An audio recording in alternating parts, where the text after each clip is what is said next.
बहुत समय पहले उज्जैनी राज्य पर राजा विक्रमादित्य का शासन था। वे न केवल पराक्रमी योद्धा थे, बल्कि न्यायप्रिय, बुद्धिमान और करुणामयी शासक भी थे। उनकी प्रजा उन्हें भगवान के समान मानती थी, क्योंकि वे हर व्यक्ति की तकलीफ को अपनी समझते थे। एक दिन पड़ोसी राज्य मलव के राजा भद्रसेन ने उज्जैनी की सीमा पर हमला कर दिया। भद्रसेन अहंकारी और विस्तारवादी था। उसे लगा कि वह अपनी विशाल सेना से उज्जैनी को आसानी से जीत लेगा। परंतु राजा विक्रम ने युद्ध को अंतिम विकल्प मानते हुए पहले दूत भेजा, जिसमें संदेश था, हम शांति चाहते हैं, युद्ध नहीं।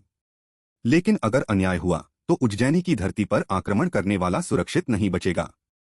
भद्रसेन ने उस संदेश का अपमान करते हुए दूत को लौटा दिया और अपने सैनिकों को आगे बढ़ने का आदेश दे दिया। अब राजा विक्रम ने सेना को संगठित किया। उनकी सेना संख्या में छोटी थी, लेकिन हर सैनिक अनुशासित, निडर और अपने राजा के लिए प्राण देने को तैयार था। युद्ध की तैयारी के साथ साथ विक्रम ने एक रणनीति भी बनाई। कुछ ही दिनों में मलव की विशाल सेना थकने लगी, उनमें भ्रम और भय फैल गया। तब विक्रम ने अपने प्रधान सेनापति के साथ एक निर्णायक युद्ध का नेतृत्व किया। विक्रम स्वयं सबसे आगे लड़े और भद्रसेन के शिविर तक पहुंच गए।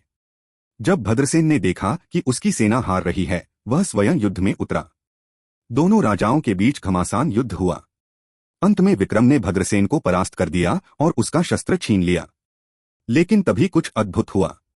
राजा विक्रम ने भद्रसेन को मारने की बजाय उसका जीवन दान कर दिया और बोले, तुमने अन्याय किया, लेकिन मैं उसका बदला अत्याचार से नहीं लूंगा। उज्जैनी की संस्कृति युद्ध नहीं, उदारता है। भद्रसेन इस क्षमा और बड़प्पन से चकित रह गया। उसने हाथ जोड़कर विक्रम से क्षमा मांगी और संकल्प लिया कि अब वह भी एक न्यायप्रिय राजा बनेगा।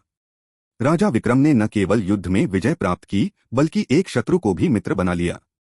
प्रेरणा।